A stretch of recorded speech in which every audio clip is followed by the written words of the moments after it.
รีนนันจิตรีนอากาศร้อนๆกินตำตรีนกันดีกว่าพี่น้องอันนี้อะไรข้าวผัดหรือขั่วไข่ข้าวผัดร้านซาพนสิเฮดให้แม่ขึ้นไปค่ะอ้าวสวัสดีตอนเที่ยงเดินจ้าพี่น้องวันนี้ลงคลิปลงคืบไปปักซองมาห่อนจนหัวอยากแตกค่ะนี่ร้านสาวกำลังทำกับข้าวไปขายเดินจ้าซื้อข้าวผัดซอยแน่ฝีมือกุ๊กจากประเทศไทยบ่เป็นกุ๊กในห้างอาหารเดินจ้ากุ๊กในบ้านเพราะว่าเพิ่นเป็นแม่บ้านนะคะบ้านเฮาเอิ้นข้าวคั่วนะคะอันนี้คือข้าวคั่วไข่สูตรน้องนกเฮ็ดไปขายมื้อละ10-20ถุงจ้าถุงละ20 บาทข้าวผัดบ้านนอก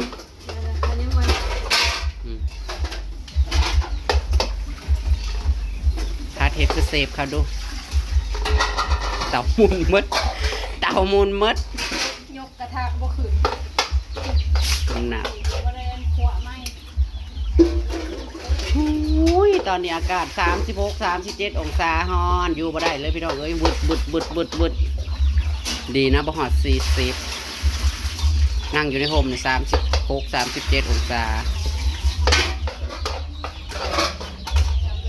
เดี๋ยวมื้อวันเกิดกระแสน้องนกเฮ็ดข้าวผัดให้ข้าวผัดแล้วก็ปลาลัดเพลกแกงจืดน้ำหรอเนาะแกงจืดกินนั่นนี่แหละกินกับเป็นไทยๆแน่จักหน่อย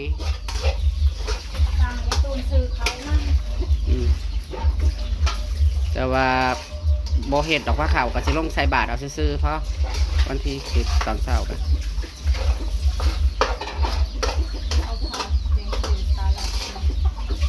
ปกติเห็ดผ้าขาวยันมัน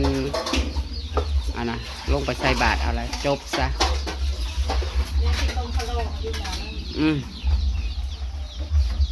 ฮ้อน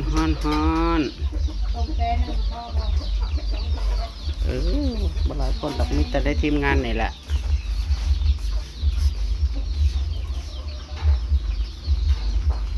พันพ่อกับสีเอาเป็ดเอาเปิดมาย่างกินกันดอกข้าวผัดสูตรชาวเมืองนะคะไม่ใช่ชาววังมาทำที่บ้านนอกนี่ยังก็ใส่คนใส่มันเบิดบอก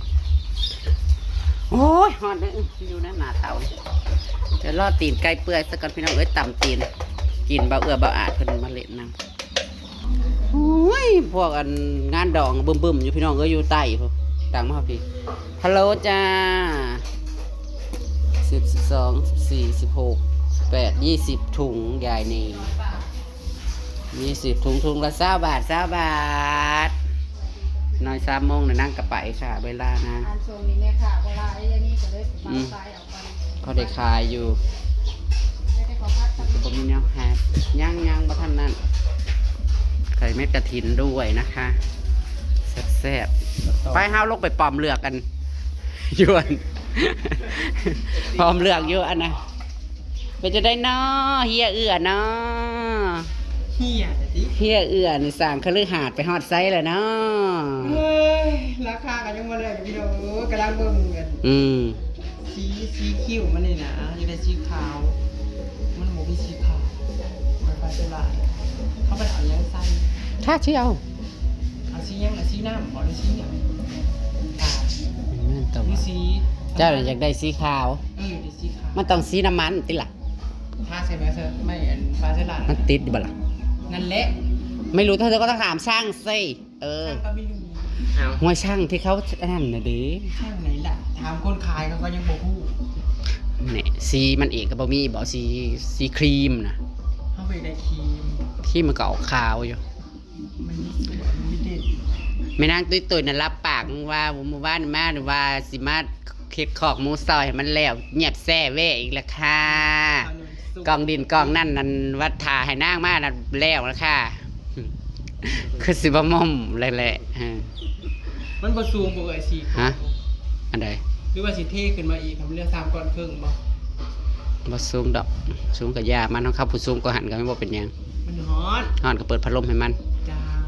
ฉันติดแอร์ให้มันเลยฉันไม่ได้ นั่น ลมณ์ดี จ้า อ๋อขายกิ ฉันสีเฮ็ดแบบฟาร์มเปิดฟาร์มปิด เปิดแอร์ เปิดแอร์ให้ หมูออร์แกนิก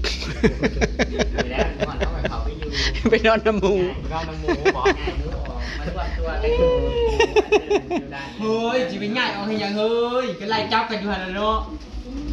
อ่างกีกากับหมูแบบอ่างเด็กส่วนเธอเท่าว่าให้ขึ้นมาอันนี้ ไปหามาล่า อันนำมาล่าไปหา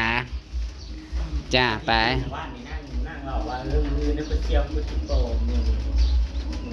เท่าแล้วแหละมันห่อนมันนั่งคือจะบ่มาแหละอากาศมันฮ้อน ไปแดดๆกันทำ 5 โมง เล่นไป ไปเบ้าเอาขอเล่นเล่นๆรอบนี้ โอ้ฉันผมไปปักซองมาแห้งแต่ฮ้อนจะตาย แรกสิไปอยู่ ให้เล่นดีน้อยค้าใจให้ ใจให้ใส่เสื้อสีแดงแรงรีดวันอะไรมันในวัน รู้ พุ สึก ธ ว่าดำแห้งเลยนะแห้งไทยหน้า อ้าว ด ไทยนาตากแดดนะสู้ ำไทยหูดบ่ไทยหูด โพแดดนั่นมันก็บ่ไหวแล้วเนี่ยเนาะไทยนาเดือนหาสู้วันนี้เราไปตำอันตีนพี่น้องเอ้ยเราตำตีนค่ะ วันนี้ยังไม่ได้ลงคลิปเลยเด้อค่ะ ไปไหน เอาไปปักซ่องมาฉัน ไปเช่าเราก็ไม่ ไปฉันไปเอาเครื่องเลยฉันใจให้ฉันไปได้เครื่องฉันก็ไปซื้อเสื้อค่ะฉันเอาซื้อของขวัญให้ตัวเองวันเกิด มันเป็นคนไทยกันจ้าสื่อเอง ซื้อเอาเองในรอบจักปีฉันบริการซื้อเสื้อฉันก็เมาเอาจ่าสมัครซักก็ได้5-6 ตัวละ100 กว่าบาทดอกเคยเห็นว่าก็ได้บริใส่ราคา300-400คือหมูเด้ออืม อันไหนไทยใส่300 จักแล้ว วันนี้ จักลี ตัวละ30 บาท มากับประเดี๋ยว อ๋อเบอร์ดิ นุ่ง คันได้ว่าละ30 บาท สื่อยังเก่งนั่นวันที่ห้าใส่ก็ได้ ส่วนเบา ใช่ น้ำ ก็ ก็ ได้ตัวละ30 บาทนะ เบาน้ำก็คือสิบ่ได้ลงมาทานวันเกิดดอกพี่น้องเอ้ยมีอัน ใช่เดี๋ยวพวกเขาไปใส่ตัวละ FC เพิ่นกาประท้วงมาอยู่ว่า เก็บยัง ไม่มีน้ำใจกับเบาน้ำเลยเบาเอื้อก็ไม่มีน้ำใจกับเบาน้ำเลย ใส่ละใส่ เฝ้าไก่ตายห่าอยู่นั่นแหละทำไมเธอไม่มีน้ำใจให้เบาน้ำเลย ผัวบอกว่าสิกินกับเก่งได้เห็นผู้ใดที่ให้เมีย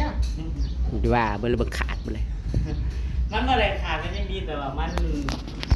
อย่ามาว่า ใส่แล้วมัน เฮ้ยมันเป็นของในหรือไม่ก็บ่อยากได้โด มันก็ต้องใส่เก่งในปล่อยมันเป็นอิสระอ่ะใส่หัดหิ้งมันเข้าไปอีกอยังมันเป็นอิสระมันต้องหายใจไงอืมปล่อยคือฝรั่งมันไม่เห็นใส่ ถ้าว่าห้าสีเก็บเสร็จทงมาเสร็จไปไหวอยู่ในแข่งบัตรล่าถึงบัตรซองไว้ในทางขาดขยะแห่งพวกเขาเก็บออกไป เขาเสียบ้า ชุบหน่อยให้น้องเนี่ยดู ปาดแห่งกระดังขึ้นมาลีได้บุ่มบุ่ม ส่งจะมาแล้วเอา เดี๋ยวเราต่ำรีนกันนะคะอ่ะซิมหมื่น โอ้แกมีอะไรให้ เมื่ออันวันเกิดสิให้ร้านเฮ็ดพัดใส่หมอไว้ให้สั่งให้ยายตูนซื้อข้าวมาแล้วก็เฮ็ดเป็นต้มจืดแล้วก็ปลาราดพริกราดเพิกคืออับลาเบิ่งบอก กินไปแล้วพริกหรอ เดี๋ยวจักสิกินยังเอาแบบนั้นนี่ซะให้ อัน เดี๋ยวพี่น้องกินข้าวผัดก่อน อาหารจานเดียวนะคะ4 คน ข้าวผัดน้องนก เก็บเลย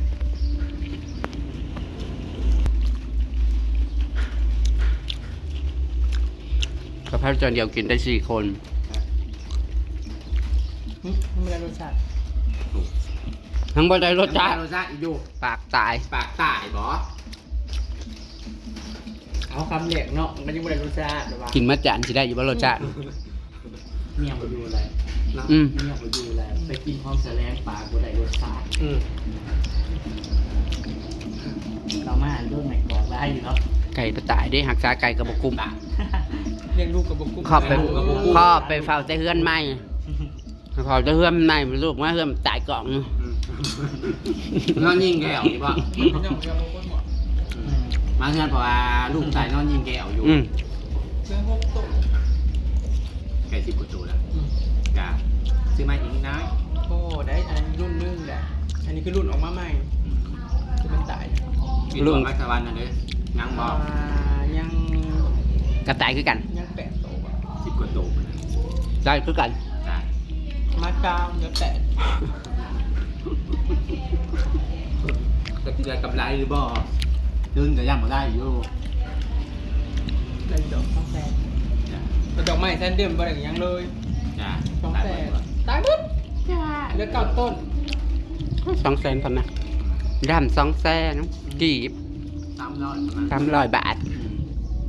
ขายพักนี้ได้ปีละ2-3หมื่นขายไปขายไก่ก็ปีละ30,000น่ะ มันบ่ได้ยามพ้นนี่เจ้าเอ้ยบ่ต้องขึ้นพักหั่นบ่บ่อันดอกไม้นี่ อืม แม่มันเปื่อย เพิ่นน่ะธุรกิจเฮ็ดธุรกิจหลายอันให้เนาะอะ เขาสัตว์เกณฑ์เนาะ อะไร เป็นธุรกิจ เกี่ยวอะไรกับชัดเจน ชัดเจนเหรอ มันเกี่ยวอะไรกับชัดเจน ของเธอต้อง เออ รวมๆ อันนั้น ซ่อนเหรอ อันนั้นมันอำลาแล้วชัดเจนมันชัดเจนน่ะชัดเจ ยัง น ไม่ฝากดิ โอ้ยบ่แม่นอันนั้นมันติดซิโร่อืม เอาเห็นธุรกิจกับสัตว์เกณฑ์ทุกอย่างแต่ว่า เจ้าเด้ชัดเจนบ่ กับสัตว์เกณฑ์ หม่องใด สี่2 ปี สิสองปีหาง อย่าแล้วเจ้ายังประชาจิตเจ้ายังมาหาผู้ใหญ่มาขออยู่ แล้วคอยถามว่าเจ้าฮักเขาอยู่บ่บอกสิไปซื่อๆป่ะบ่แล้วก็บ่เว้าอ่ะเขานั่นบ่ชัดเจนแต่ว่าเก้าหอมแก้มกันสุดๆเจ้านั่นบ่ได้เกยอืม แล้วก็บ้านนั้นนะ มื้อวันเกิดนี่บ่ได้เด้อต้องมีหงมีหอมเด้อน้อยหน้าเขาบ่ได้เด้อ คือว่าบ่ได้ มันไปไก่นี่ก็ยังบ่ได้ ไม่ใกล้เลยคือ บัดอุตส่าห์นี่อุตส่าห์แต่งหน้าขาวเฮ็ดจูนพูนอยู่หึอุตส่าห์รวบหน้าให้ตึงไว้บ่ได้มันเหี่ยวกับบ่ได้อิหยัง มีน้อยที่สัตว์เกณฑ์อยู่บ่ บ่มีจังจง แก้มฉันกระเบ่งคืออึงเผานี่ก็ต้องบ่ได้เป็นตาจักหอมบ่ปีนี้ฉันสิทาขี้หมอนี่ใส่มันเป็นอะไร ปีนี้ประเด็นเป็นสีน้ำมันก็คือแดดเหรอ บ่บ่ได้เลิกปีนี้นะเธอต้องมีหงมีหอมของขวัญบ่ได้ให้ของขวัญอีกฉันเกลียดอีกเอ้าบ่เบานํเป็นปีพุ่น เว้ยกับใต้กับสร้างเท่าเลยสิมานั่งที่อยากบ่ได้สบายเด้อ นั่นนั่นแรกคันเบานี่แก จำของวันเกิดอันเดียวก็หายไม่ได้ เนาะ ให้หรือว่า ดำๆปีละเทื่อ เจ้าแม่นนั่งด้าๆได้สิมานั่งที่อยากจะบ่ได้งามขนาดนั้น บ่งามก็ยาเลยได้ผัวผู้งามบ่ได้ผัวเด้อแต่ยากว่าเห็นว่าก็บ่งามกับมากอีบ่งามนี่แหละ งามบ่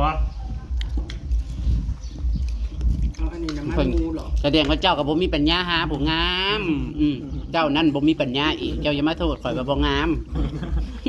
เนี่ยธุรกิจเด้อเป็นหนังเฮ็ดไปขายกิฟต์ช็อป ก็อยู่ถูกงานของนางเด้องานสุจริตนะเนี่ย คล้ายยาเก็บติดเก็บครับ ใช่ร้านนี่วะ สไลด์นี่ ที่แค่การล่า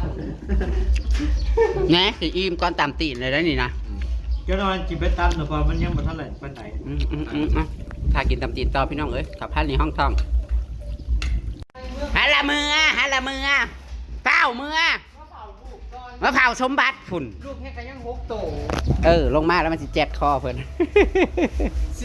19ตัวแล้ว เบิ่งลูกเบิ่งเต้ากับบ่กุ้มลงมาแล้ว ราคาได้ มันสิหายเพิ่นมันสิหายเพิ่นแหละจักเบิ่งตายเท่าไหร่เบิ่งตายเท่าไหร่เบิ่งกับบ่กุ้มมันสิว่าแหล้วบ่สมาครบตามอายุบ่ บ้านก็กลับมาอยู่ สมาดังใช่ป่ะนี่ยาวๆพ่อหน้าพ่อตากันเป็นบ่ได้ตามตลอด ทำกับตั้มแนวหนึ่งกับตั้มแนวหนึ่ง ขอกตับลีโอคนละตำคนละยำนะเบาเอื้อ ยังเขาเรือเป็นเนื้อแหละพี่ดาวเอ้ย ลีโอคนชอบต เบาเอือ จริง เบา จะบอกจริง เบาเอือเพิ่นใส่ใช้ยาว่าเบาเอือแกงไง ำเบาแต่งด้วยสายาพีคิวตังไห้เอื้อแต่งใหญ่น้ำตราลเอาเรียกว่าน้ำตาลเดี๋ยวมันเห็นยัง เอาว่าลงมาบ้านน้ำขอนอเล็บไปนี่กี่จนเล็บรุดเลย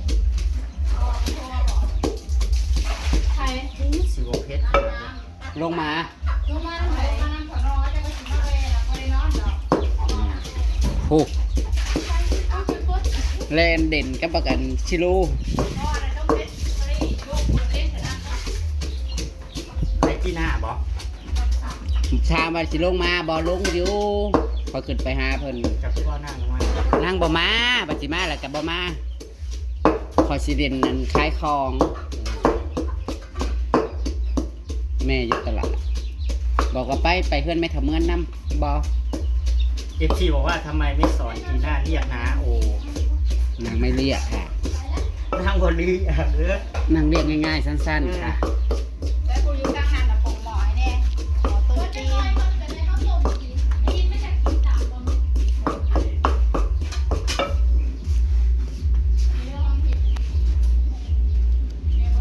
ปากรีบจับพี่น้อง ถามในงานก็สั่งกันกับ คือสิบ่มาแล้ว รถโทรมาอีกบ่ คือจะไม่มาแล้วแหละ มา ค่ำๆเลยแดดอ่อนมันจะคิตักดินกับพี่น้องเอ้ยมันฮ้อนยังมันเศร้านี่ยังเฮ็ดยังบ่ได้เลย ตื่นมาน่ะก็แดดนั่น6 โมงก็ยังจังว่าแดดไวแท้ จักเรามาเห็นอย่างนี้ชอบ มาส่องเบิ่งเฮ้ยนี่ดอกเราไปส่งเคยฮะ ว่าตักกินแล้วบ่ อืมเขาจะดอกเลยลงมาเหรอวันนี้เพราะแหละสลายเลยมาเครียดเนี่ยเลี่ยนสเลียน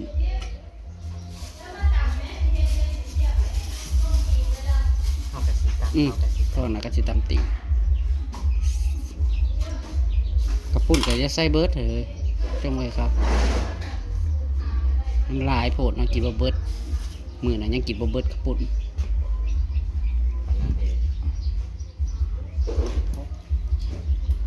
นี่ใส่มันหมดนะใส่ตัดก่อน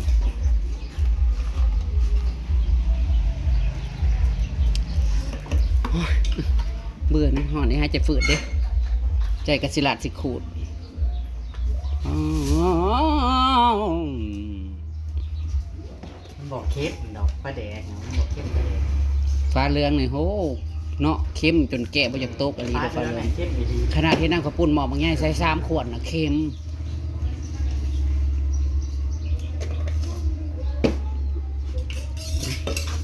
เป็นนวดก็ต้องใส่2 เทื่อนะพี่น้องมันจังแซ่บ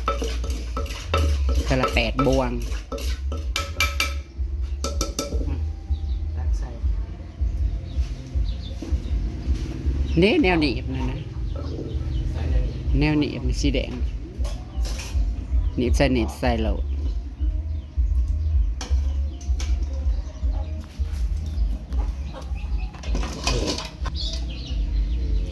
จ้าเปิดตีน กินเบิดบ่สู เปื่อยอยู่บ่เฮ้ยเปื่อยปลาแดกต้มเตื้อๆอยู่เด้โลละ80 80 บาทตีนไก่ ที่นะ บ้าจะมาดังแท้รถแห่พี่น้องเอ้ยบึ้มอยู่งานแต่งคนมีฐานะอาจจะกิน เป็นหนังไหนหนังยังไงอะบ่ ห้านสร้างนั่นดีห้านสร้างแก้วนั่นลูกไอ้แก้วแล้วลูกสร้างนั่น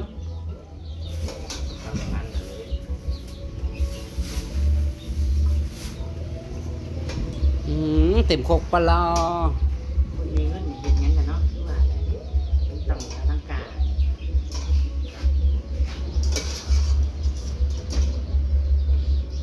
เราก็มีอาจจะกินนะเรากินทุกวันเห็นไหมเนี่ยถ้าไม่มีอาจจะกินไม่ได้แล้วเนี่ย80 บาทแล้วนะ100 บาทรวมทั้งข้าวปุ้น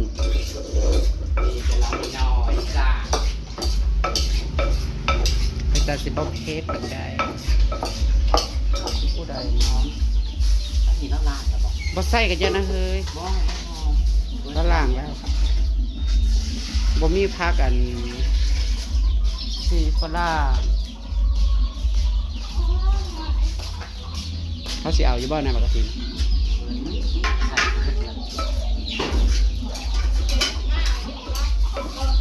กระโตกกันนะมัดสลวดลงเลยเฮ้ยบ่แม่นบ่เฮาตั้งแทนเอาแม่นแล้วมากินอยู่โต๊ะ เบิ่งส้มแล้วที่สุดจะ เซมึงสกอนแน่มิตรจ่าง